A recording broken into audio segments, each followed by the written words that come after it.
ನೋಡ್ರಿ ಬೈಬಲ್ ಅರ್ಥನೇ ಆಗಿಲ್ಲ ಅಂತ ಹೇಳ್ತಾ ಇರ್ತಾರೆ ರೀ. ಹೌದಪ್ಪ, ಭಾಳ ಕಠಿಣ ಆಯ್ತು ಬೈಬಲ್, ನಮ್ಗೆ ಅರ್ಥ ಆಗಿಲ್ಲ, ನಮ್ಗೆ ಅರ್ಥ ಆಗಿಲ್ಲ. ಸರಿಗೆ ಶ್ರದ್ಧೆ ಕೊಟ್ಟು ಅದರಲ್ಲಿ ಓದಿದ್ರಲ್ಲಿ ಅರ್ಥ ಆಗೋದು. ಜ್ಞಾನ ಒಂದು ಕಡೆ ಇರ್ತದ, ಕಣ್ಣೇನೋ ಇಲ್ಲಿರ್ತಾವ, ಆಲೋಚನೆ ಎಕ್ಕಡೆ ಇರ್ತಾವ. ಬೈಬಲ್ ಯಾವಾಗ ಅರ್ಥ ಆಗ್ತದ್ರಿ? ಹಾಂ, ಕೆಲಸದ ಮೇಲೆ ಎಷ್ಟು ಶ್ರದ್ಧೆ ಇರ್ತದೋ ಅಷ್ಟು ಶ್ರದ್ಧೆಯನ್ನು ನಾವು ಬೈಬಲ್ ಓದುವಂಥ ಸಂದರ್ಭದಲ್ಲಿ ಬೈಬಲ್ ಮೇಲೆ ಕೂಡ ಅಷ್ಟು ಶ್ರದ್ಧೆ ಇದ್ದಾಗ ನಮ್ಗೆ ಬೈಬಲ್ ಅರ್ಥ ಆಗ್ತದ. ಕೆಲಸದ ಮೇಲೆ ಇದ್ದಷ್ಟು ಶ್ರದ್ಧೆ ಬೈಬಲ್ ಮೇಲೆ ಯಾರಿಗಿರಕ್ಕಿಲ್ಲ ರೀ. ಕೆಲವ್ರಂತರೂ ಸಂಡೇ ಬಿಟ್ಟರೆ ಮತ್ತೆ ಸಂಡೇನೇ ಬೈಬಲ್ ನೋಡ್ತಾ ಇರ್ತಾರೆ ರೀ. ಕೆಲವ್ರಂತರೂ ಹಬ್ಬ ಯಾವಾಗ ಬರ್ತಾರೆ, ಕ್ರಿಸ್ಮಸ್ಗೆ, ಗುಡ್ ಫ್ರೈಡೆಗೆ ಏನ್ರಿ, ಅವಾಗೇ ಚರ್ಚ್ ನೋಡ್ತಾ ಇರ್ತಾರೆ ಕೆಲವ್ರಂತರು. ಯಾವಾಗ ಬೈಬಲ್ ಅರ್ಥ ಆಗ್ತಾ, ಯಾವಾಗ ಯೇಸು ಸ್ವಾಮಿ ಅರ್ಥ ಆಗ್ತವ, ಯಾವಾಗ ನೀನು ದೇವರಲ್ಲಿ ಬದುಕ್ತಿ, ಯಾವಾಗ ನೀನು ಪರಲೋಕನ ಸಂಪಾದನೆ ಮಾಡ್ಕೊಂತಿ? ಹಾಂ, ನೋಡ್ರಿ ಧರ್ಮೋಪದೇಶ ಕಾಂಡ 30ನೇ ಅಧ್ಯಾಯ 11ನೇ ವಚನ ಒಂದು ಸರ್ತಿ ನೋಡ್ರಿ.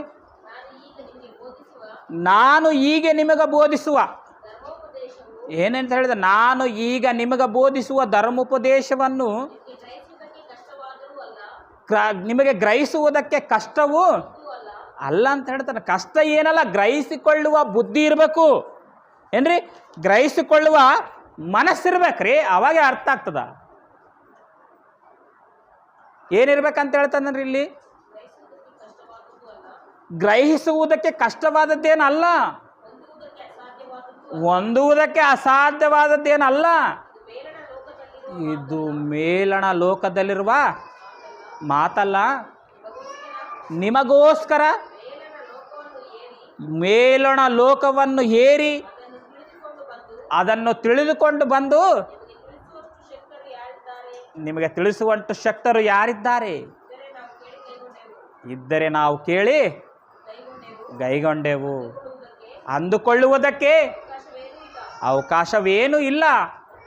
ಮತ್ತು ಸಾಕು ಪ್ರೇರೆ, ಸಾಕು. ಬಹಳ ಕಷ್ಟ ಏನಿಲ್ಲ, ನಮಗೆ ಗ್ರಹಿಸಿಕೊಳ್ಳುವಷ್ಟು ಒಂದು ಮನಸ್ಸಿರಬೇಕು. ಗ್ರಹಿಸಿಕೊಳ್ಳುವಷ್ಟು ಇವತ್ತು ಮನಸ್ಸಿದೆಯಾ ಯಾರಿಗಾದರೂ ಅಂತಂದರೆ ಎಲ್ಲಿರ್ತದೆ ಹೇಳ್ರಿ? ಎಲ್ಲಿರ್ತದೆ ಪ್ರೇರೆ ಗ್ರಹಿಸಿಕೊಳ್ಳುವಷ್ಟು ಮನಸ್ಸು? ಮನುಷ್ಯನಿಗೆ ಸ್ವೀಕರಿಸಿಕೊಳ್ಳುವಷ್ಟು, ದೇವರ ಮಾತಾಗಿರ್ಬೋದು, ಹಿರಿಯರ ಮಾತಾಗಿರ್ಬೋದು, ಸ್ವೀಕರಿಸಿಕೊಳ್ಳುವಷ್ಟು ಜ್ಞಾನ ಏನಾದರೂ ಇದೆಯಾ ಅಂತಂದರೆ ಇಲ್ಲ ರೀ. ಮನುಷ್ಯನು ತನ್ನ ಇಚ್ಛೆಯಂತೆ ನಡೆಯುವುದಕ್ಕೆ ಆಲೋಚನೆ ಮಾಡ್ತಾನೆ. ಅದು ಮನೆಯಲ್ಲಾಗಿರ್ಬೋದು, ಅದು ಹೊರಗಡೆ ಆಗಿರ್ಬೋದು, ಹೌದಾ ಇಲ್ಲ? ತನ್ನ ಇಚ್ಛೆಯಂತೆ ನಡಿಬೇಕಂತ ಆಲೋಚನೆ ಮಾಡ್ತಾನೆ. ಯಾವುದೇ ಆಗಿರ್ಬೋದು, ತನ್ನ ಇಚ್ಛೆಯಂತೆ ನಡಿಬೇಕು, ತನ್ನ ಇಚ್ಛೆಯಂತೆ ಆಗಬೇಕು ಅಷ್ಟೇ. ಈ ಭೂಮಿಗೆ ನಾವು ಯಾಕೆ ಬಂದೀವಿ, ಈ ಭೂಮಿಯಲ್ಲಿ ನಾವು ಏನು ಮಾಡಬೇಕು, ನಾವು ಯಾಕೆ ಕ್ರಿಸ್ತನನ್ನು ಧರಿಸಿಕೊಂಡಿದ್ದೇವೆ, ಯಾಕೆ ನಾವು ಕ್ರಿಸ್ತನಲ್ಲಿ ಬದುಕುತ್ತಾ ಇದ್ದೇವೆ, ಈ ವಿಷಯಗಳು ಯಾರು ಆಲೋಚನೆ ಮಾಡೋದಿಲ್ಲ. ಇವತ್ತು ಸಮಾಜದ ಪರಿಸ್ಥಿತಿ ಒಂದು ಭಯಂಕರವಾದ ಅಯ್ಯಮಯ ಸ್ಥಿತಿಯಲ್ಲಿ ಹೋಗ್ತಾ ಇದೆ. ಇವತ್ತು ದೇವರು ಬಾಧ್ಯತೆ ಕೊಟ್ಟನು ಒಂದು ನಮಗ, ಏನಂತ ಗೊತ್ತಾ? ಸಾಧ್ಯವಾದರೆ ಯೂದ ಪತ್ರಿಕೆ, ಸಾಧ್ಯವಾದರೆ ಯೂದ ಪತ್ರಿಕೆ 27ನೇ ವಚನ ಒಂದು ಸರ್ತಿ ನೋಡ್ರಿ. ಯೂದ ಪತ್ರಿಕೆ ಕೊನೆ ಸಂದರ್ಭದಲ್ಲಿ ಇರ್ತದೆ ಪ್ರೇರೆ. ಯೂದ ಪತ್ರಿಕೆ ದೇವರು ನಮಗೆ ಏನಂತ ಹೇಳೇನ ಗೊತ್ತಾ? ನಾವು ಏನು ಮಾಡಬೇಕು ಗೊತ್ತಾ? ನಮ್ಮ ಕೆಲಸ ಏನು ಗೊತ್ತಾ? ದೇವರು ನಮಗೆ ಏನು ಒಪ್ಪಿಸಿದ್ದಾನೆ ಗೊತ್ತಾ? ಕೊನೆ ಪ್ರಕಟಣೆ ಪಕ್ಕದಲ್ಲಿರ್ತದ ಪ್ರೇರೆ. ಯೂದ ಪತ್ರಿಕೆ 1ನೇ ಅಧ್ಯಾಯ ಇರ್ತದ, 22ನೇ ವಚನದಲ್ಲಿ ಏನಂತ ಹೇಳ್ತದ ನೋಡ್ರಿ. ಸಂದೇಹ ಪಡುವ, ಏನಂತ ಹೇಳ್ತಾನೆ? ಸಂದೇಹ ಪಡುವ ಕೆಲವರಿಗೆ ಕರುಣೆಯನ್ನು ತೋರಿಸಿರಿ. ಸಂದೇಹ ಪಡುವ ಪ್ರತಿ ಒಬ್ಬನಿಗೆ ಕರುಣೆಯನ್ನು ತೋರಿಸಿರಿ. ಏನಂತ ಹೇಳ್ತದೆ?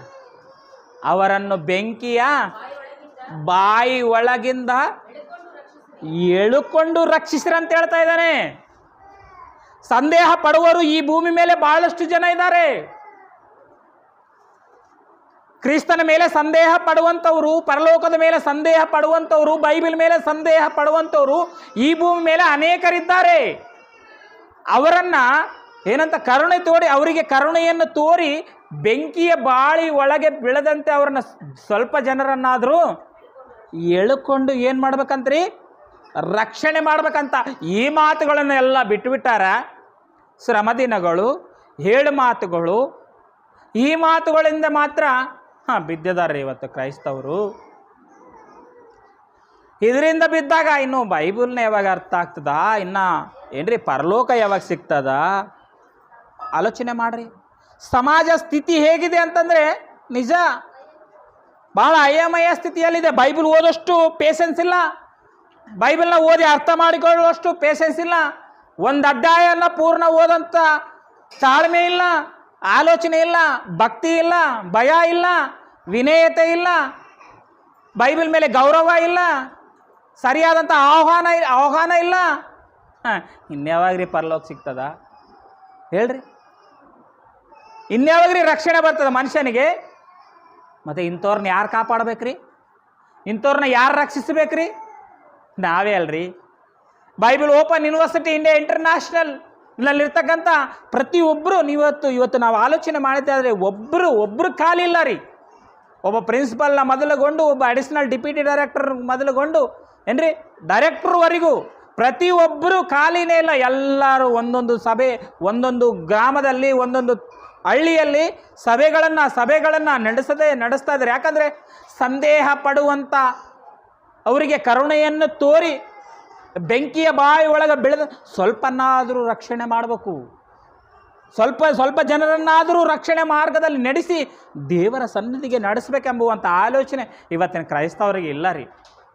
4 ಗೋಡೆಯಲ್ಲಿ ಇದ್ರನ ಏನ್ರಿ ಹಲ್ಲೆಲೂಯಾ ಪ್ರಾರ್ಥನೆ, ಪ್ರಭುವ ಪ್ರಭುವ ಪ್ರಭುವ ಪ್ರಭುವ ಹಲ್ಲೆಲೂಯಾ ಪ್ರಭುವ ಪ್ರಭುವ ಏನ್ರಿ. ನನ್ನ ಹತ್ರ ಒಂದು ವಿಡಿಯೋ ಇದೆ ಪ್ರೇರೆ, ಹೊಸಾದ ಒಂದು ಸಿದ್ಧಾಂತನ ಬಂದಿದೆ. ಈಗ ಗೊತ್ತದ ನಿಮ್ಗೆ?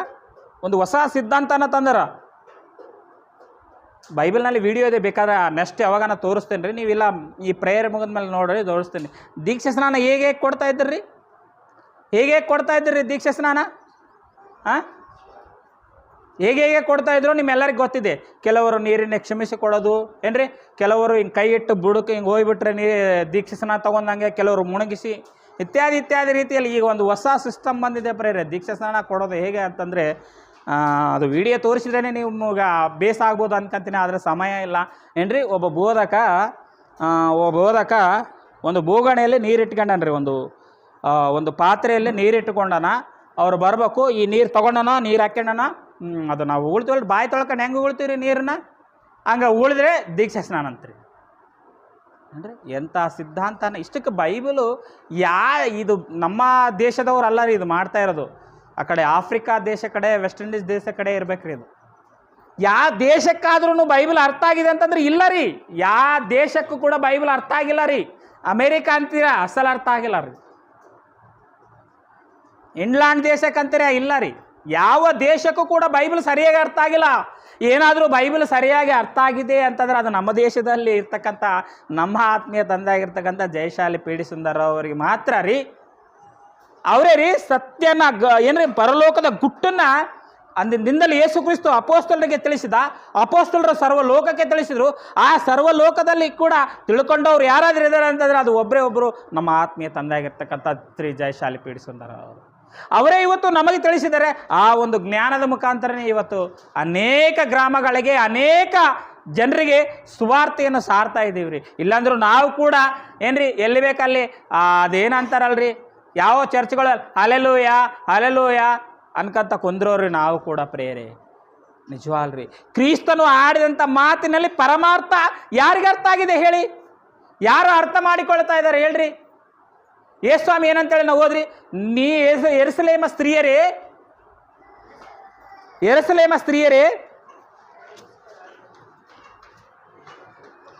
23ನೇ ಅಧ್ಯಾಯ, ಲೂಕನ ಬರೆಸುವಾರ್ತೆ 23ನೇ ಅಧ್ಯಾಯ 27ನೇ ವಚನ. ಯೆರೂಸಲೇಮ ಸ್ತ್ರೀಯರೇ, ನನಗೋಸ್ಕರ ಅಳಬೇಡಿರಿ, ನಿಮಗೋಸ್ಕರವೂ ನಿಮ್ಮ ಮಕ್ಕಳಿಗೋಸ್ಕರವೂ ಅಳಿರಿ. ನನಗೋಸ್ಕರ ಯಾಕೆ ಅಳ್ತೀರಮ್ಮ? ನಿಮ್ಮ ಮಕ್ಕಳು ಹೀಗೋ ಪಾಪವೆಂಬ ಜೈಲಿನಲ್ಲಿ ಬಿದ್ದಾರ, ಪಾಪವೆಂಬ ಬಂದಿಕಾನದಲ್ಲಿ ನಿಮ್ಮ ಮಕ್ಕಳು ಬಿದ್ದಾರಲ್ಲ, ಅವರು ಬಂದಿಕಾನದಿಂದ ಬಿಡುಗಡೆ ಆಗುವುದಕ್ಕಿದೆ. ಆ ಪಾಪದಿಂದ ಬಿಟ್ಟು ದೇವರ ಮಾರ್ಗದಾಗ ನಡೆಯೋದಕ್ಕೋಸ್ಕರ ಅಳರಿ ಅಂತೇಳಿ ಯೇಸ್ವಾಮಿ ಹೇಳಿದ್ರಿ. ಇಲ್ಲಯ್ಯ, ನಾನು ನಿಮಗೋಸ್ಕರನೇ ಅಳ್ತೀವಿ ಅಷ್ಟೇ. ಅವಾಗ ಹತ್ರ ಏನೋ ವಾಸ್ತವನ, ಇವಾಗೂ ಅಳ್ತೀರಿ ಅಂದ್ರೆ ಏನು ವಾಸ್ತವ ರೀ ಇದು? ಏನೋ ಯೇಸು ಕ್ರಿಸ್ತನವರು ಚಿತ್ರ ಹಿಂಸೆ ಹೊಂದುತ್ತಾ ಇದ್ದಾರಲ್ಲ, ಆ ದಿನದಲ್ಲಿ ನೋಡದ ಆಗದೆ ನಿಮಗೆ ದುಃಖ ಬಂದಿರ್ಬೋದು. ನೀವು ಅಳುವುದರಲ್ಲಿ ನ್ಯಾಯ ಇದೆ. ಮತ್ತು ಇವತ್ತು ಅಳ್ತಾ ಇದ್ದೀರಿ ಅಂದ್ರೆ ಇವತ್ತು ಯಾವ ನ್ಯಾಯ ಇದೆ ಹೇಳ್ರಿ? ಯಾವ ವಾಸ್ತವ ರೀ ಇವತ್ತು ಅಳ್ತಾ ಇದ್ದೀರಿ ಅಂದ್ರೆ ನೀವು? ಒಂದು ವೇಳೆ ನೀವು ಅಳಬೇಕಾದ್ರೆ, ಒಂದು ವೇಳೆ ನಿಮಗೆ ಅಳುವಂಥ ಅಷ್ಟು ಇಚ್ಛೆ ಇದ್ದರೆ ಏನ್ರಿ, ಪಾಪಿಗೊಳಗೋಸ್ಕರ ಅಳರಿ. ನಿನ್ನ ಮಗ ಮಾರು ಮನಸ್ಸು ಒಂದುಗೋಸ್ಕರ ಅಳರಿ ಏನ್ರಿ. ನಿಮ್ಮ ಗಂಡಂದ್ರೆ ಏನಿದ್ರಲ್ಲ ಅವರು ಮಾರು ಮನಸ್ಸು ಒಂದುಗೋಸ್ಕರ ಅಳರಿ. ಅನೇಕ ಮಂದಿ ಇವತ್ತು ಬೆಂಕಿಯ ಬಾಯಿಗೆ ಬೀಳುವುದಕ್ಕೆ ಸಿದ್ಧರಾಗಿದ್ದಾರೆ. ಅನೇಕರು, ಪ್ರಪಂಚದಲ್ಲಿ ಅನೇಕರು ರೀ. 750 ಕೋಟಿ 850 ಕೋಟಿ ಜನಸಂಖ್ಯೆಯಲ್ಲಿ ಎಷ್ಟೋ ಜನ ಏನ್ರಿ ನರಕದ ಅಂಚಿನಲ್ಲಿ ನಿಂತಿದ್ದಾರೆ. ಅವರು ಕಾಪಾಡಬಡಲ್ಲ ಅಂತ ಹೇಳಿಕೆ ಅವ್ರಿಗೋಸ್ಕರ ಪ್ರಾರ್ಥಿಸ್ರಿ, ಅವ್ರಿಗೋಸ್ಕರ ಅಳರಿ. ಒಂದು ವೇಳೆ ಅಳಬೇಕಾದ್ರೆ ಯೇಸು ಸ್ವಾಮಿಗೋಸ್ಕರ ಅಳುವುದು ಎಷ್ಟರವರೆಗೂ ನ್ಯಾಯ ಏನ್ರಿ? ಇದು ಹೆಂಗಿರ್ತದಂತಂದರೆ, ಇದು ಹೆಂಗಿರ್ತದ ಪ್ರಿಯರೇ, ಬಹಳ ಬಾಧಕರವಾದಂಥ ವಿಷಯ ರೀ ಇದು. ಯೇಸು ಸ್ವಾಮಿ ಹೇಳಿದ ಮಾತನ್ನೇ ನಾವು ಪಕ್ಕಕ್ಕಿಟ್ಟು ಆತನು ಯಾವುದು ಬೇಡ ಅಂದನೋ ಅದನ್ನೇ ಮಾಡುತ್ತಾ ಇರೋದು ಎಷ್ಟು ಬಾಧಕರವಾದ ವಿಷಯ. ದೇವರಿಗೆ ಒಂದು ಸಾರಿ ಆಲೋಚನೆ ಮಾಡಿರಿ. ದೇವರಿಗೆ ಆಗಿರ್ಬೋದು, ಯೇಸು ಕ್ರಿಸ್ತನವರಿಗೆ ಆಗಿರ್ಬೋದು, ಎಷ್ಟು ಬಾಧಕರವಾದ ವಿಷಯ ರೀ ಇದು. ಈ ಸಮಾಜ ಬದಲಾವಣೆ ಹೊಂದಬೇಕಾಗಿದೆ. ಈ ಸಮಾಜದಲ್ಲಿರ್ತಕ್ಕಂಥ ಕ್ರೈಸ್ತವರು, ಪ್ರಾಮುಖ್ಯವಾಗಿ ಕ್ರೈಸ್ತವರು ಬದಲಾವಣೆ ಹೊಂದಬೇಕಾಗದ. ಆ ಕ್ರೈಸ್ತವರಲ್ಲಿರ್ತಕ್ಕಂಥ ಕ್ರೈಸ್ತನ ಬೋಧಕರು ಬದಲಾವಣೆ ಹೊಂದಬೇಕಾಗ್ಯದ. ಮುಖ್ಯವಾಗಿ ಬದಲಾವಣೆ ಒಂದು ಬೋಧ ಬದಲಾಗಬೇಕಾಗ್ಯದ. ಅಸಲ್ ಮೇನ್ ಬೋಧ ಬದಲಾಗಬೇಕಾಗ್ಯದ. ಸಿದ್ಧಾಂತಗಳನ್ನು ಬಿಟ್ಟು ಬಿಡಬೇಕು ಏನ್ರಿ. ಪೂರ್ವಿಕರ ಪಾರಂಪರ್ಯ ಆಚಾರಗಳನ್ನೆಲ್ಲ ಸೈಡ್ಗೆ ಇಟ್ಟು ಬಿಡಬೇಕು. ಬೈಬಲ್ ಒಂದು ಸಿದ್ಧಾಂತವಿದೆ. ಬೈಬಲ್ ಒಂದು ಸಿದ್ಧಾಂತನ ನಮಗೆ ತಿಳಿಸ್ತದೆ. ಆ ಬೈಬಲ್ ಸಿದ್ಧಾಂತದ ಪ್ರಕಾರ ಈ ಮನುಷ್ಯ ಬದುಕಬೇಕಾಗ್ಯದ. ಆ ಸಿದ್ಧಾಂತನೇ ಪ್ರತಿಯೊಬ್ಬ ವಿಶ್ವಾಸಿಗಳಿಗೆ ತಿಳಿಸಬೇಕಾಗ್ಯದ.